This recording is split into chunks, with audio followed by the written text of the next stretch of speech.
ಕಷ್ಟಪಟ್ಟು ದುಡಿದ ಹಣವನ್ನ ಎಲ್ಲಿ ಉಳಿತಾಯ ಮಾಡಿದ್ರೆ ಸೇಫ್? ಪೆನ್ಷನ್ ಬಂದ ತಕ್ಷಣ ಏನ್ ಮಾಡಬೇಕು? 60 ವರ್ಷ ದಾಟಿದ ಹಿರಿಯ ನಾಗರಿಕರು ಲಾಭ ಮಾಡೋದು ಹೇಗೆ? ಪ್ರತಿ ತಿಂಗಳು ನಿಮಗೆ ಕೂತಲ್ಲೇ ಹಣ ಬರಬೇಕಾ? ಇದು ಈ ಹೊತ್ತಿನ ವಿಶೇಷ. ನಾನು ಸುಧಾಗೌಡ. ಹೌದು, ಪ್ರತಿಯೊಬ್ಬರು ಕೂಡ ತಾವು ಕಷ್ಟಪಟ್ಟು ದುಡಿದಂಥ ಹಣದಲ್ಲಿ ಒಂದು ಸ್ವಲ್ಪವನ್ನಾದರೂ ಕೂಡ ಉಳಿತಾಯ ಮಾಡಬೇಕು ಅಂತ ಹೇಳಿ ಒಂದಷ್ಟು ಆಸೆ ಕನಸುಗಳನ್ನು ಇಟ್ಕೊಂಡಿರ್ತಾರೆ. ಅದರಲ್ಲೂ ಬಹಳ ಮುಖ್ಯವಾಗಿ ಹಿರಿಯ ನಾಗರಿಕರು ಅಂತ ಬಂದಾಗ ಯಾರೆಲ್ಲ ವರ್ಷ ಪೂರ್ತಿ ಕೆಲಸ ಮಾಡಿ ಕೊನೆಗೆ ನಿವೃತ್ತಿಯನ್ನು ಹೊಂದಿದಂಥ ಸಂದರ್ಭದಲ್ಲಿ ಅವರ ಪೆನ್ಷನ್ನ ದುಡ್ಡಲ್ಲಿ ಅವರು ಜೀವನವನ್ನು ನಡೆಸಬೇಕು ಅಂತ ಹೇಳಿ ಅಂದ್ಕೊಂಡಿರ್ತಾರೆ. ಆದರೆ ಎಷ್ಟೋ ಸಂದರ್ಭಗಳಲ್ಲಿ ಇಡೀ ಜೀವನದಲ್ಲಿ ಉದ್ದಕ್ಕೂ ಮಕ್ಕಳು ಮೊಮ್ಮಕ್ಕಳು ಅಂಥೇಳಿ ಒಂದಷ್ಟು ಜವಾಬ್ದಾರಿಗಳನ್ನು ಹೊತ್ತಂಥ ಆ ತಂದೆ ತಾಯಂದರು ತಮ್ಮ ಪೆನ್ಷನ್ ದುಡ್ಡನ್ನು ಕೂಡ ಖರ್ಚು ಮಾಡಿಬಿಟ್ಟಿರ್ತಾರೆ. ಕೊನೆಗಾಲದಲ್ಲಿ ಮಕ್ಕಳ ಹತ್ರ ಬೇಡುವಂಥ ಪರಿಸ್ಥಿತಿ ಬಂದ್ಬಿಡುತ್ತೆ. ಎಷ್ಟೋ ಜನ ಪಾಪ ಪೇರೆಂಟ್ಸ್ ಬಿಡು, ನಮ್ಮ ಮಕ್ಕಳು ನಾವು ಚೆನ್ನಾಗಿದ್ದರೆ ಕೊನೆಗಾಲದಲ್ಲಿ ನಮ್ಮನ್ನು ನೋಡ್ಕೊಳ್ತಾರಲ್ಲ ಅನ್ನುವಂಥ ನಂಬಿಕೆಯಿಂದ ತಮ್ಮ ಹತ್ರ ಇದ್ದು ಬಂದು ಎಲ್ಲ ಹಣವನ್ನು ಆ ಮಕ್ಕಳ ಮೇಲೆ ಇನ್ವೆಸ್ಟ್ಮೆಂಟ್ ಮಾಡಿಬಿಟ್ಟಿರ್ತಾರೆ. ಮಕ್ಕಳು ಕೇಳಿದಾಗ ಕೊಟ್ಬಿಟ್ಟಿರ್ತಾರೆ ಅಥವಾ ಮಕ್ಕಳಿಗೇನೋ ಪ್ರಾಪರ್ಟಿ ತಕ್ಕೊಟ್ಟಿರ್ತಾರೆ. ಆದರೆ ಅವರಿಗೆ ಅಂಥೇಳಿ ಏನನ್ನೂ ಇಟ್ಕೊಂಡಿರೋದಿಲ್ಲ. ಕಾರಣ ನಮಗೋಸ್ಕರ ನಮ್ಮ ಮಕ್ಕಳಿದಾರಲ್ಲ ಸಾಕು ಅಂಥೇಳಿ ಎಷ್ಟೋ ಜನ ಪಾಪ ಹಿರಿಯ ನಾಗರಿಕರು ಈ ರೀತಿ ತಮ್ಮ ಬಳಿ ಯಾವುದೇ ಹಣವನ್ನು, ಉಳಿತಾಯದ ಹಣವನ್ನು ಇಟ್ಕೊಳ್ಳದೆ ತಮ್ಮ ಮಕ್ಕಳ ಹತ್ರ ಬೇಡುವಂಥ ಪರಿಸ್ಥಿತಿ ಬಂದಿರುತ್ತೆ. ಆ ಪರಿಸ್ಥಿತಿ ಯಾರಿಗೂ ಬರಬಾರ್ದು ಅನ್ನೋ ಕಾರಣಕ್ಕಾಗಿ ನಮ್ಮ ಕೇಂದ್ರ ಸರ್ಕಾರ, ಅದರಲ್ಲೂ ನಮ್ಮ ಭಾರತ ಸರ್ಕಾರ ಹಿರಿಯ ನಾಗರಿಕರಿಗೆ ಕೊನೆಗಾಲದಲ್ಲಿ ಅವರು ನೆಮ್ಮದಿಯಿಂದ ಜೀವನ ಮಾಡಬೇಕು, ಯಾರ ಬಳಿಯೂ ಕೂಡ ₹1 ಕೈ ಚಾಚದೇ ಇರೋ ಹಾಗೆ ಸ್ವಾಭಿಮಾನದಿಂದ ಆರ್ಥಿಕವಾಗಿ ಯಾರ ಮೇಲೂ ಕೂಡ ಅವಲಂಬಿತರಾಗದೆ ಒಂದು ನೆಮ್ಮದಿಯುತವಾದಂಥ ಜೀವನವನ್ನು ನಡೆಸಲಿ ಅನ್ನೋ ಉದ್ದೇಶದಿಂದಲೇ ಹಿರಿಯ ನಾಗರಿಕರಿಗೆ ಅಂಥೇಳಿ ಒಂದಷ್ಟು ಸ್ಕೀಮ್ಗಳನ್ನು ತಗೊಂಡು ಬಂದಿದೆ.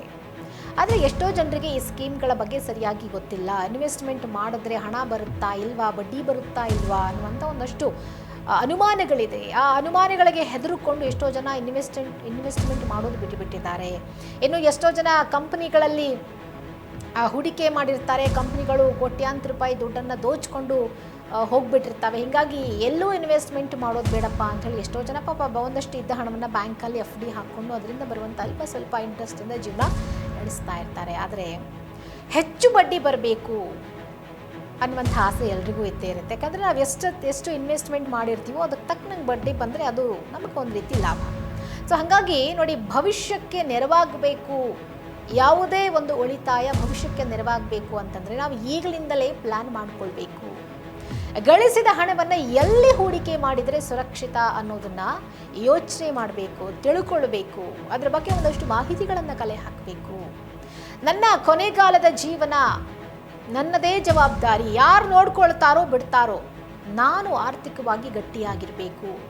ಅದಕ್ಕೋಸ್ಕರ ಎಲ್ಲಿ ಅತಿ ಹೆಚ್ಚು ಲಾಭ ಸಿಗುತ್ತೆ ಅಂಥೇಳಿ ಗೊಂದಲದಲ್ಲಿ ಇರುವಂಥ ನಮ್ಮ ಸೀನಿಯರ್ ಸಿಟಿಸನ್ಸ್ ಅಂದರೆ 60 ವರ್ಷ ದಾಟಿದ ಹಿರಿಯ ನಾಗರಿಕರು ನೋಡಲೇಬೇಕಾದಂಥ ವಿಡಿಯೋ. ಕೊನೆಯವರೆಗೂ ಈ ವಿಡಿಯೋವನ್ನು ಮಿಸ್ ಮಾಡದೆ ನೋಡಿ. ನಿಮಗಾಗಿ ಒಂದಷ್ಟು ಇಂಟ್ರೆಸ್ಟಿಂಗ್ ವಿಚಾರಗಳನ್ನು ಹೊತ್ತು ತಂದಿದ್ದೀವಿ. ವಿಶೇಷವಾಗಿ ರಿಟೈರ್ಮೆಂಟ್ ಆದಮೇಲೆ ಯಾರನ್ನು ಕೂಡ ನಾವು ಅವಲಂಬಿಸೋದಕ್ಕೆ ಎಷ್ಟೋ ಜನ ಪೇರೆಂಟ್ಸ್ ಇಷ್ಟಪಡೋದಿಲ್ಲ. ಯಾರ ಹತ್ರ ಕೂಡ ಒಂದು ರೂಪಾಯಿ ಕೈ ಚಾಚೋಕ್ಕೂ ಕೂಡ ಇಷ್ಟಪಡೋದಿಲ್ಲ. ಅಥವಾ ಮಕ್ಕಳ ಹತ್ರ ಕೂಡ ಅವ್ರು ಕೇಳಲ್ಲ, ಇನ್ನೂ ಬೇಕಾದ್ರೆ ಅವರೇ ಕೊಟ್ಬಿಡ್ತಾರೆ. ಹಾಗೆ ಬದುಕುವಂಥ ಪೋಷಕರು ಅಥವಾ ಹಿರಿಯ ನಾಗರಿಕರು ಪೋಸ್ಟ್ ಆಫೀಸಲ್ಲಿ ಒಂದು ಸ್ಕೀಮ್ ಇದೆ ಅನ್ನೋದನ್ನು ಅರ್ಥ ಮಾಡ್ಕೊಳ್ಬೇಕು ಅಥವಾ ತಿಳ್ಕೊಳ್ಬೇಕು. ಪೋಸ್ಟ್ ಆಫೀಸ್ ಅಂತಂದರೆ ಎಲ್ರಿಗೂ ಒಂದು ನಂಬಿಕೆ, ಅದರಲ್ಲಿ ಯಾವುದೇ ಕಾರಣಕ್ಕೂ ಮೋಸ ಆಗ್ಲಿಕ್ಕೆ ಚಾನ್ಸೇ ಇಲ್ಲ. ಒಂದು ವೇಳೆ ಬ್ಯಾಂಕ್ನಲ್ಲಿ ಇಟ್ಟಂಥ FD ದುಡ್ಡು ಬ್ಯಾಂಕ್ನವರೇ ಅದನ್ನು ತಿಂದಾಕ್ಬಿಡ್ಬೋದು, ನಮಗದು ಕೈಗೆ ಸಿಗದೇ ಇರ್ಬೋದು. ಈಗ ಬ್ಯಾಂಕ್ಗಳಲ್ಲಿ ಒಡವೆ ಇಟ್ಟರೂ ಕೂಡ ಸಿಗದೇ ಇರುವಂಥ ಪರಿಸ್ಥಿತಿ ಬಂದುಬಿಟ್ಟಿದೆ. ಸೊ ಹಾಗಾಗಿ ನಾವು 100% ನಂಬಬಹುದಾದಂಥ ಒಂದೇ ಒಂದು ಹೂಡಿಕೆ ಜಾಗ ಅಂತಂದರೆ ಅದು ಪೋಸ್ಟ್ ಆಫೀಸ್. ಆ ಪೋಸ್ಟ್ ಆಫೀಸ್ನ ಒಂದು ಅದ್ಭುತ ಯೋಜನೆ ನಿಜಕ್ಕೂ ಹಿರಿಯ ನಾಗರಿಕರಿಗೆ ಬಹಳ ದೊಡ್ಡ ಮಟ್ಟದ ಲಾಭವನ್ನು ತಂದುಕೊಡುತ್ತೆ. ಹಾಗಿದ್ರೆ ಈ ಪೋಸ್ಟ್ ಆಫೀಸ್ನ ಸ್ಕೀಮ್ ಏನು, ಎಷ್ಟು ಹೂಡಿಕೆ ಮಾಡಬೇಕು, ಯಾವಾಗ ಹೂಡಿಕೆ ಮಾಡಬೇಕು, ಆ ಹೂಡಿಕೆ ಮಾಡಿರುವ ಹಣದಿಂದ ನಮಗೆ ಎಷ್ಟು ಲಾಭ ಬರುತ್ತೆ, ಎಷ್ಟು ತಿಂಗಳಿಗೆ ಬರುತ್ತೆ, ಪ್ರತಿ ತಿಂಗಳು ಬರುತ್ತಾ, ಹೀಗೆ ಒಂದಷ್ಟು ಪ್ರಶ್ನೆಗಳು ನಿಮ್ಮ ಮನಸ್ಸಿನಲ್ಲಿ ಬಂದೇ ಬರುತ್ತೆ. ಅದಕ್ಕೆ ಉತ್ತರ ನಾನು ಕೊಡ್ತೀನಿ. ನಿಮ್ಮ ಹಣಕ್ಕೆ ಸರ್ಕಾರದ ಗ್ಯಾರಂಟಿ ಕೊಡೋದ್ರ ಜೊತೆಗೆ ಭರ್ಜರಿ ಬಡ್ಡಿಯನ್ನು ಕೊಡುವಂಥದ್ದು ಈ ಪೋಸ್ಟ್ ಆಫೀಸ್ನ ಸ್ಕೀಮ್. ಏನಿದು ಈ ಸ್ಕೀಮ್ ಅಂತಂದರೆ, ಇದು ಹಿರಿಯ ನಾಗರಿಕರ ಉಳಿತಾಯದ ಯೋಜನೆ. ಈ ಯೋಜನೆಯ ಹೆಸರು ಹಿರಿಯ ನಾಗರಿಕರ ಉಳಿತಾಯ ಯೋಜನೆ ಅಂತಲೇ ಭಾರತ ಸರ್ಕಾರ ಇಟ್ಟಿರುವಂಥದ್ದು. ನೀವು ಏನೇನು ಸೇವಿಂಗ್ಸ್ ಮಾಡ್ತೀರಾ ಮಾಡಿ, ಅದು ಸೀನಿಯರ್ ಸಿಟಿಸನ್ಸ್ಗೋಸ್ಕರವೇ ಇರುವಂಥ ಸ್ಕೀಮ್. ಹಾಗಾಗಿ ವಿಶೇಷವಾಗಿ 60 ವರ್ಷ ಮೇಲ್ಪಟ್ಟವರಿಗಾಗಿ ವಿನ್ಯಾಸಗೊಳಿಸಿದಂಥ ಅತ್ಯಂತ ಸುರಕ್ಷಿತವಾದಂಥ ಹಣಕಾಸು ಯೋಜನೆ. ಇನ್ವೆಸ್ಟ್ ಮಾಡ್ಬೇಕು ಅನ್ಕೊಂಡಿದ್ದೀರಾ, ಕೂಡಲೇ ಪೋಸ್ಟ್ ಆಫೀಸಿಗೆ ಹೋಗಿ. ನಿವೃತ್ತಿಯ ನಂತರ ಜೀವನವನ್ನು ಆರ್ಥಿಕವಾಗಿ ಯಾವುದೇ ತೊಂದರೆ ಇಲ್ಲದೆ ನೆಮ್ಮದಿಯಿಂದ, ಎಷ್ಟೋ ಜನ ಪಾಪ ಹಿರಿಯ ನಾಗರಿಕರಿಗೆ BP ಇರುತ್ತೆ, ಶುಗರ್ ಇರುತ್ತೆ, ಬೇರೆ ಬೇರೆ ಕಾಯಿಲೆಗಳಿರುತ್ತೆ, ಪ್ರತಿ ತಿಂಗಳು ಹಾಸ್ಪಿಟಲ್ಗೆ ಹೋಗಬೇಕಾಗಿ ಬರುತ್ತೆ, ಅದಕ್ಕೆಲ್ಲ ದುಡ್ಡು ಖರ್ಚಾಗುತ್ತೆ, ಪ್ರತಿ ತಿಂಗಳು ಮಕ್ಕಳ ಹತ್ರ ಕೇಳೋಕ್ಕಾಗತ್ತಾ? ಎಷ್ಟೇ ಆದರೂ ಸ್ವಾಭಿಮಾನದಿಂದ ಬದುಕಿರುವಂಥ ಹಿರಿಯ ಜೀವಗಳಲ್ವಾ. ಹಾಗಾಗಿ ತಮ್ಮ ಹತ್ರ ಪೆನ್ಷನ್ ದುಡ್ಡು, ಸೇವಿಂಗ್ಸ್ ದುಡ್ಡು ಇದು ಬಿಟ್ಟರೆ ಪಾಪ ನೆಮ್ಮದಿಯಿಂದ ಆರಾಮಾಗಿ ಅವ್ರ ಜೀವನ ನಡೆಸ್ಬಿಡ್ತಾರೆ. ಹಾಗಾಗಿ ಆ ಗೌರವದಿಂದ ಸೊಸೆ ಎದುರುಗಡೆ ಯಾರಿಗೆ ಆದರೂ ಕೂಡ ಮಕ್ಕಳ ಹತ್ರ ದುಡ್ಡು ಕೇಳಲಿಕ್ಕೆ ಬೇಜಾರಾಗೇ ಆಗುತ್ತೆ ಅಲ್ವಾ. ಮನೆಗೆ ಸೊಸೆ ಬಂದ ಮೇಲೆ ಮಕ್ಕಳ ಹತ್ರ ದುಡ್ಡು ಕೇಳುವಂಥ ಪ್ರಮೇಯವನ್ನೇ ಹಿರಿಯ ನಾಗರಿಕರು ಇಟ್ಕೊಳ್ಬಾರ್ದು. ನಮ್ಮ ಹತ್ರ ದುಡ್ಡು ಇರಬೇಕು, ನಾವು ಸೇವಿಂಗ್ಸ್ ಮಾಡ್ಕೊಂಡಿರಬೇಕು, ನಮ್ಮ ಬದುಕನ್ನು ನಾವು ನಡೆಸಬೇಕು, ಯಾರ ಮೇಲೂ ಡಿಪೆಂಡ್ ಆಗಬಾರ್ದು. ಯಾಕಂದರೆ ಮಕ್ಕಳಿಗೆ ಮದುವೆ ಮಾಡಿರ್ತಾರೆ, ಅವ್ರಿಗೆ ಅವ್ರದ್ದೇ ಆದಂಥ ಜವಾಬ್ದಾರಿ. ಹೆಂಡತಿ ಮಕ್ಕಳು ಸಾಲ ಮಾಡಿಕೊಂಡು ಮದುವೆ ಮಾಡ್ಕೊಂಡಿರ್ತಾರೆ ಅಥವಾ ಮನೆ ತಗೊಂಡಿರ್ತಾರೆ. ಇಂಥ ಸಂದರ್ಭಗಳಲ್ಲಿ ಪ್ರತಿ ತಿಂಗಳು ಮಕ್ಕಳ ಹತ್ರ ಹೋಗಿ ದುಡ್ಡು ಕೇಳೋದು ದೊಡ್ಡವರಿಗೆ ಸರಿ ಅನಿಸೋದಿಲ್ಲ. ಹಾಗಾಗಿ ಒಂದು ಗೌರವದಿಂದ ಬದುಕಬೇಕು, ಆರಾಮದಾಯಕವಾಗಿ ಜೀವನ ನಡೆಸಬೇಕು ಅಂತಂದರೆ ಈ ಪೋಸ್ಟ್ ಆಫೀಸ್ ಸ್ಕೀಮನ್ನು ನೀವು ತಿಳ್ಕೊಳ್ಳೇಬೇಕು. ಈ ಯೋಜನೆಯ ಅತಿ ದೊಡ್ಡ ಪ್ಲಸ್ ಪಾಯಿಂಟ್ ಒಂದಿದೆ. ಏನಪ್ಪ ಅಂತಂದರೆ ಭದ್ರತೆ, ಸೇಫ್ಟಿ. ನಾನು ಆಗಲೇ ಹೇಳೋದ್ನಲ್ಲ, ಬೇರೆ ಬೇರೆ ಕಡೆ ನೀವು ಹಣವನ್ನು ಹೋಗಿ ಹೂಡಿಕೆ ಮಾಡಿದಾಗ ನಿಮಗಲ್ಲಿ ಸೇಫ್ಟಿ ಇದೆಯೋ ಇಲ್ವೋ, 5 ವರ್ಷ ಸೇಫ್ಟಿ ಕೊಡ್ಬೋದು. 5 ವರ್ಷ ನೀವು ಇನ್ವೆಸ್ಟ್ಮೆಂಟ್ ಮಾಡಿರ್ತೀರ, 5 ವರ್ಷ ಆದಮೇಲೆ ಆ ಕಂಪ್ನಿಯೋ ಅಥವಾ ಯಾವುದೋ ಬ್ಯಾಂಕೋ ಹೇಳ್ದೆ ಕೇಳದೆ ಎಲ್ಲ ಲಾಕ್ ಮಾಡ್ಕೊಂಡು ಹೋಗಿಬಿಟ್ರೆ. ಈ ಹಿಂದೆ ಒಂದು ಕಂಪ್ನಿ ಅದೇ ರೀತಿಯಾಗಿ ಪಾಪ ಎಷ್ಟೋ ಜನ ಲಕ್ಷಾಂತರ ರೂಪಾಯಿ ಕಳ್ಕೊಂಡಿದ್ದಾರೆ.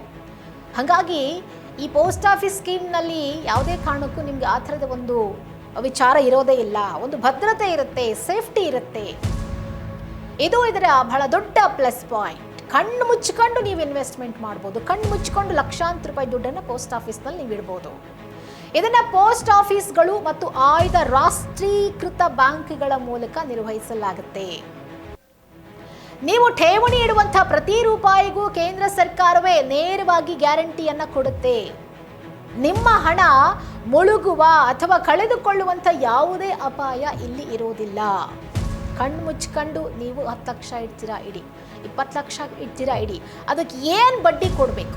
ಬೇರೆ ಬ್ಯಾಂಕ್ಗಳು ಕೊಡೋದಕ್ಕಿಂತ ಹೆಚ್ಚಾಗೇ ಕೊಡುತ್ತೆ ಕೇಂದ್ರ ಸರ್ಕಾರ. ಕಾರಣ, ನೀವು ಸೀನಿಯರ್ ಸಿಟಿಸನ್ ಅನ್ನೋ ಕಾರಣಕ್ಕೆ. ಒಂದು 60 ವರ್ಷ ನೀವು ಒಳ್ಳೆ ಮಕ್ಕಳನ್ನು ಕೊಟ್ಟಿದ್ದೀರಾ ಈ ಸಮಾಜಕ್ಕೆ, ನಿಮ್ಮ ಕೊಡುಗೆ ಕೊಟ್ಟಿದ್ದೀರಾ, ನೀವು ಕೆಲಸದಲ್ಲಿ ಒಂದಷ್ಟು ಸರ್ವಿಸ್ ಮಾಡಿದ್ದೀರಾ, ಆ ಎಲ್ಲ ಕೊಡುಗೆಗಳಿಗೆ ಕೇಂದ್ರ ಸರ್ಕಾರ ನಿಮಗೆ ಒಂದು ಕ್ರೆಡಿಟ್ ಕೊಡ್ತಾ ಇದೆ.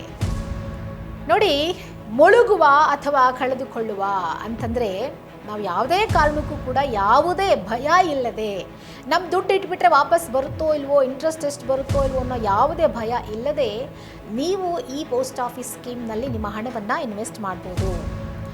ಪ್ರಸ್ತುತ ಈ ಯೋಜನೆಗೆ ಅಂದರೆ ಅಟ್ ಪ್ರೆಸೆಂಟ್ ಈ ಒಂದು ಯೋಜನೆ ಏನಿದೆ, ಸ್ಕೀಮ್ ಏನಿದೆ, ಇದಕ್ಕೆ ಸರ್ಕಾರ ವಾರ್ಷಿಕವಾಗಿ ಪ್ರತಿ ವರ್ಷ 8.2% ದೊಡ್ಡ ಮಟ್ಟದ ಬಡ್ಡಿ ದರವನ್ನು ಕೊಡ್ತಾ ಇದೆ.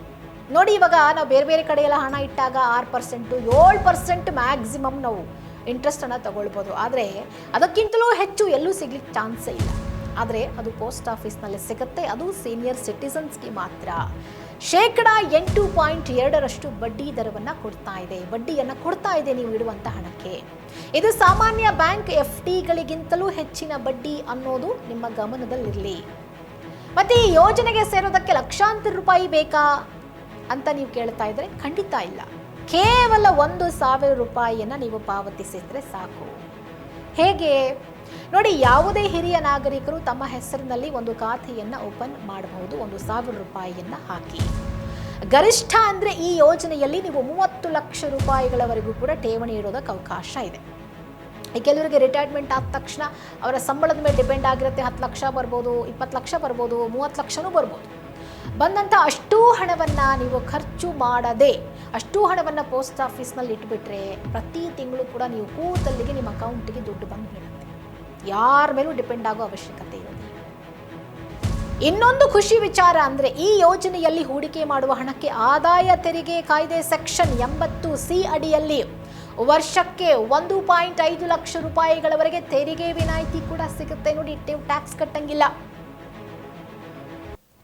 ಸೀನಿಯರ್ ಸಿಟಿಸನ್ಸ್ ಯಾವುದೇ ಕಾರಣಕ್ಕೂ ಟ್ಯಾಕ್ಸ್ ಕಟ್ಟಂಗಿಲ್ಲ. 1.5 ಲಕ್ಷ ರೂಪಾಯಿಗಳವರೆಗೂ ನಿಮಗೆ ವಿನಾಯಿತಿ ಇರುತ್ತೆ. ಇನ್ ಕೇಸ್ ನೀವು ಇಟ್ಟಿರುವಂತಹ ದುಡ್ಡಿಗೆ 1.5 ಲಕ್ಷ ರೂಪಾಯಿಗಿಂತಲೂ ಮೇಲೆ ನಿಮಗೆ ಇಂಟ್ರೆಸ್ಟ್ ಬರ್ತಾ ಇದೆ ಅಂದರೆ ಅದರಲ್ಲಿ ಮಾತ್ರ ಒಂದಷ್ಟು ಪರ್ಸೆಂಟ್ ಟ್ಯಾಕ್ಸ್ ಹೋಗುತ್ತೆ ಅಥವಾ TDS ಕಟ್ ಆಗ್ಬೋದು. ಆದರೆ 1.5 ಲಕ್ಷ ರೂಪಾಯಿಗಳವರೆಗೂ ಕೂಡ ನಿಮಗೆ ತೆರಿಗೆ ವಿನಾಯಿತಿ ಕೂಡ ಸಿಗುತ್ತೆ. ಇದು ಬಹಳ ಮುಖ್ಯವಾಗಿರುವಂಥ ಪಾಯಿಂಟ್. ಏನು ಸಾಮಾನ್ಯವಾಗಿ 60 ವರ್ಷ ಮೇಲ್ಪಟ್ಟಂಥವರು ಈ ಖಾತೆಯನ್ನು ತೆರೀಬಹುದು. ನಿಮ್ಗೆ 60 ವರ್ಷ ಆಗ್ತಾ ಇದೆಯಾ, ನೀವು ರಿಟೈರ್ಡ್ ಆಗೋ ಒಂದು ದಿನಗಳನ್ನು ಸಮೀಪಿಸ್ತಾ ಇದ್ದೀರಾ, ಈ ಕೂಡಲೇ ನಿಮ್ಮ ಒಂದು ಅಕೌಂಟನ್ನು ಓಪನ್ ಮಾಡಿ ರಿಟೈರ್ಮೆಂಟ್ ಅಮೌಂಟ್ ಬಂದ ತಕ್ಷಣ ಏನಾದರೂ ಒಂಚೂರು ಎಕ್ಸ್ಪೆನ್ಸಸ್ ಇದ್ದರೆ ಅದೆಲ್ಲ ಒಂದು ಸ್ವಲ್ಪ ಮುಗಿಸ್ಕೊಂಡು ಇನ್ನು ಮಿಕ್ಕ ಹಣವನ್ನು 1 ರೂಪಾಯಿನೂ ಖರ್ಚು ಮಾಡದಂಗೆ ಕಣ್ಣು ಮುಚ್ಕೊಂಡು ತಗೊಂಡೋಗಿ ಪೋಸ್ಟ್ ಆಫೀಸ್ನಲ್ಲಿ ಹಾಕಿ. ಜೊತೆಗೆ ನೋಡಿ, ತಮ್ಮ ಸಂಗಾತಿಯೊಂದಿಗೂ ಜಂಟಿ ಖಾತೆಯನ್ನು ತೆರೆಯುವಂಥ ಅವಕಾಶ ಇದೆ. ಇನ್ ಕೇಸ್ ನಿಮಗೆ ಗಂಡ ಇದ್ದಾರಾ, ನಿಮಗೆ ಹೆಂಡತಿ ಇದ್ದಾರಾ, 60 ವರ್ಷ ಆದರೂ ಕೂಡ ನೀವು ಗಂಡ ಹೆಂಡತಿ ಒಟ್ಟಿಗೆ ಸಂತೋಷವಾಗಿ ಜೀವನ ಮಾಡ್ತಾ ಇದ್ದೀರಾ, ನಿಮ್ಮ ಖರ್ಚುಗಳನ್ನು ನೋಡ್ಕೊಳ್ಳೋದ್ರ ಜೊತೆಗೆ ನಿಮ್ಮ ಹೆಂಡತಿ ಖರ್ಚು, ನಿಮ್ಮ ಗಂಡನ ಖರ್ಚು ನೋಡ್ಕೊಳ್ಬೇಕಾ, ಅವರು ಕೂಡ ಯಾರ ಮೇಲೂ ಡಿಪೆಂಡ್ ಆಗಬಾರ್ದು ಅನ್ನೋ ಆಸೆ ನಿಮಗಿದ್ರೆ ಜಂಟಿ ಖಾತೆ ಓಪನ್ ಮಾಡ್ಬೋದು. ಜಂಟಿ ಖಾತೆಯನ್ನು ಓಪನ್ ಮಾಡೋದ್ರಿಂದ ಕೂಡ ನಿಮಗೆ ಬೆನಿಫಿಟ್ ಇದೆ. ಸ್ವಯಂ ಪ್ರೇರಿತವಾಗಿ ನಿವೃತ್ತಿಯನ್ನು ಪಡ್ಕೊಂಡವರು ಅಂದರೆ ಸೆಲ್ಫ್ ರಿಟೈರ್ಮೆಂಟ್, ಸಾಕಪ್ಪ ನನಗೆ ಹೆಲ್ತ್ ಇಶ್ಯೂಸ್ ಇದೆ, ನನಗಿನ್ನು ಕೆಲಸ ಮಾಡೋಕ್ಕಾಗಲ್ಲ, 55 ವರ್ಷ ಆಯಿತು, ಒಂದು 2-3 ವರ್ಷಕ್ಕೆ ಮುಂಚೆ ನಾನು ರಿಟೈರ್ಮೆಂಟ್ ಆಗ್ತಾ ಇದ್ದೀನಿ ಅಂಥೇಳಿ ಸರ್ಕಾರಕ್ಕೆ ಒಂದು ಅರ್ಜಿ ಹಾಕ್ತಾರೆ. ಅರ್ಜಿಯನ್ನು ಪರಿಗಣಿಸಿ ಸರ್ಕಾರ ಓಕೆ ಇವರು ರಿಟೈರ್ಮೆಂಟ್ ತಗೊಳ್ಳಿ ಅಂಥೇಳಿ ಒಂದು ಪರ್ಮಿಷನ್ ಕೊಡುತ್ತಲ್ಲ, ಅದನ್ನು ನಾವು ಸ್ವಯಂ ಪ್ರೇರಿತ ನಿವೃತ್ತಿ ಅಂಥೇಳಿ ಕರಿತೀವಿ.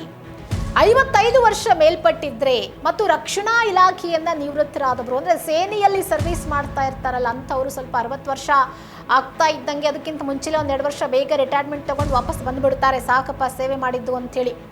ಅವರು 50 ವರ್ಷ ಮೇಲ್ಪಟ್ಟಿದ್ರೂ ಸಹ ಈ ಯೋಜನೆಯಲ್ಲಿ ಹೂಡಿಕೆ ಮಾಡೋಕೆ ಸರ್ಕಾರ ವಿಶೇಷವಾದಂಥ ರಿಯಾಯಿತಿಯನ್ನು ಕೊಟ್ಟಿದೆ.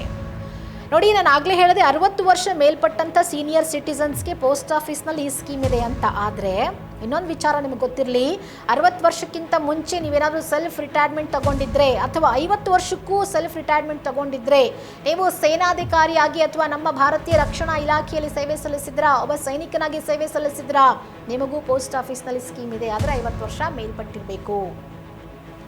ಈ ಯೋಜನೆಯ ಅವಧಿ ಎಷ್ಟು ವರ್ಷ ಕಟ್ಟಬೇಕು ನೀವು, ಅಥವಾ ಎಷ್ಟು ವರ್ಷ ಡೆಪಾಸಿಟ್ ಮಾಡಬೇಕು? ಕಟ್ಟೋದಿಲ್ಲ, ಒಂದೇ ಸತಿ ಡೆಪಾಸಿಟ್ ಮಾಡೋದು 5 ವರ್ಷಗಳು.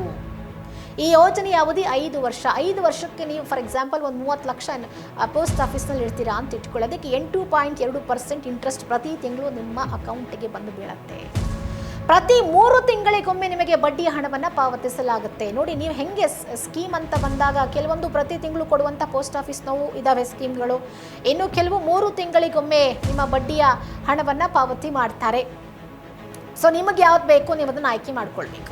ಈಗ ಈ ಯೋಜನೆಯ ಅಸಲಿ ಲೆಕ್ಕಾಚಾರ ಏನಪ್ಪಾ ಅಂತಂದರೆ, ಯಾರಾದರೂ ಈ ಒಂದು ಸ್ಕೀಮ್ನಲ್ಲಿ 25 ಲಕ್ಷ ರೂಪಾಯಿ ಹೂಡಿಕೆ ಮಾಡಿಬಿಟ್ರೆ 8.2% ಬಡ್ಡಿ ದರದಲ್ಲಿ ಅವರಿಗೆ ಪ್ರತಿ 3 ತಿಂಗಳಿಗೊಮ್ಮೆ ಸುಮಾರು 51,250 ರೂಪಾಯಿ ಬಡ್ಡಿ ಸಿಗುತ್ತೆ. ಅಂದರೆ ಪ್ರತಿ ತಿಂಗಳಿಗೆ ಸಿಗೋದು ಒಟ್ಟಿಗೆ 3 ತಿಂಗಳಿಗೆ ಒಂದ್ಸರಿ ಸಿಕ್ಬಿಡುತ್ತೆ. ಪ್ರತಿ ತಿಂಗಳು ಬಡ್ಡಿ ಬರೋದಕ್ಕಿಂತ 3 ತಿಂಗಳಿಗೆ ಒಂದ್ಸತಿ ಅಷ್ಟು ಅಮೌಂಟ್ ಬಂದುಬಿಟ್ರೆ ಆರಾಮಾಗಿ 3 ತಿಂಗಳು ನಾವು ನಮ್ಮ ಜೀವನವನ್ನು ಆರಾಮಾಗಿ ಕಳಿಬೋದಲ್ವಾ. ಹಾಗಾಗಿ ಅದರ ಒಂದು ಲೆಕ್ಕ ಹಾಕಿದರೆ ಪ್ರತಿ ತಿಂಗಳು ನಿಮ್ಮ ಖಾತೆಗೆ ಸುಮಾರು 17,000 ರೂಪಾಯಿ ಜಮೆ ಆಗುತ್ತೆ.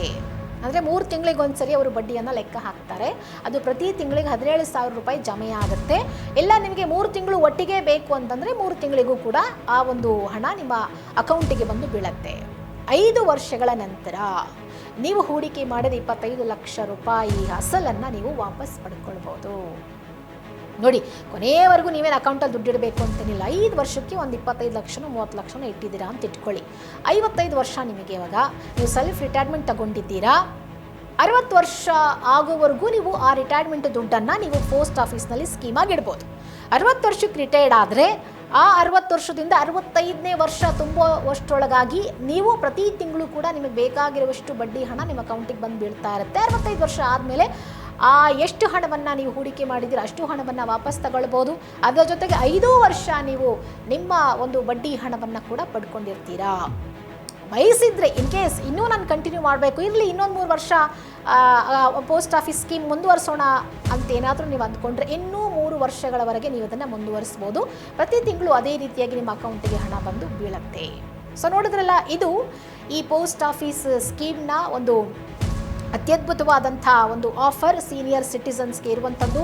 ಸೊ ನೆನಪಿರಲಿ, ಯಾರೆಲ್ಲ ಈ ವಿಡಿಯೋ ನೋಡ್ತಾ ಇದ್ದೀರಾ ಅದರಲ್ಲೂ ಸೀನಿಯರ್ ಸಿಟಿಸನ್ಸ್, 60 ವರ್ಷ ಆಗಿದೆಯಾ, ರಿಟೈರ್ಡ್ ಆಗಿದೆಯಾ, ಅಥವಾ 50 ವರ್ಷಕ್ಕೆ ನೀವು ಸೇನೆಯಿಂದ ವಾಪಸ್ ಬಂದಿದ್ದೀರಾ, ಸೆಲ್ಫ್ ರಿಟೈರ್ಮೆಂಟ್ ತಗೊಂಡು 50 ವರ್ಷದ ಮೇಲ್ಪಟ್ಟು, 60 ವರ್ಷ ಅಥವಾ 60 ವರ್ಷದ ಮೇಲ್ಪಟ್ಟಂಥ ಹಿರಿಯ ನಾಗರಿಕರು ನಿಮ್ಮ ಬಳಿ ಲಕ್ಷ ಅಮೌಂಟ್ ಇದ್ದರೆ, ನೀವು ರಿಟೈರ್ಮೆಂಟ್ ಆಗಿದ್ದರೆ ಅದರ ಅಮೌಂಟ್ ಇದ್ದರೆ ಅಥವಾ ಬೇರೆ ಇನ್ಯಾವುದೋ ಅಮೌಂಟ್ ಇದ್ದರೆ ದಯವಿಟ್ಟು ಅದನ್ನು ಪೋಸ್ಟ್ ಆಫೀಸ್ ಸ್ಕೀಮ್ನಲ್ಲಿ ಹಾಕಿ ಪ್ರತಿ ತಿಂಗಳು ಆರಾಮಾಗಿ ಬಡ್ಡಿ ದುಡ್ಡಲ್ಲಿ ನೆಮ್ಮದಿಯಾದಂಥ ಜೀವನವನ್ನು ನೀವು ಮಾಡಬಹುದು.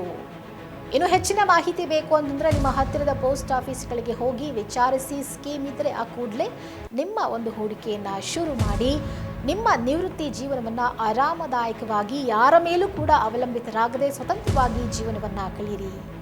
ಹಾಗೆ ಈ ವಿಡಿಯೋ ನಿಮಗೆ ಇಷ್ಟ ಆಗಿದ್ದರೆ ನಿಮ್ಮ ಅಭಿಪ್ರಾಯಗಳನ್ನು ಕಾಮೆಂಟ್ ಬಾಕ್ಸ್ನಲ್ಲಿ ತಿಳಿಸಿ.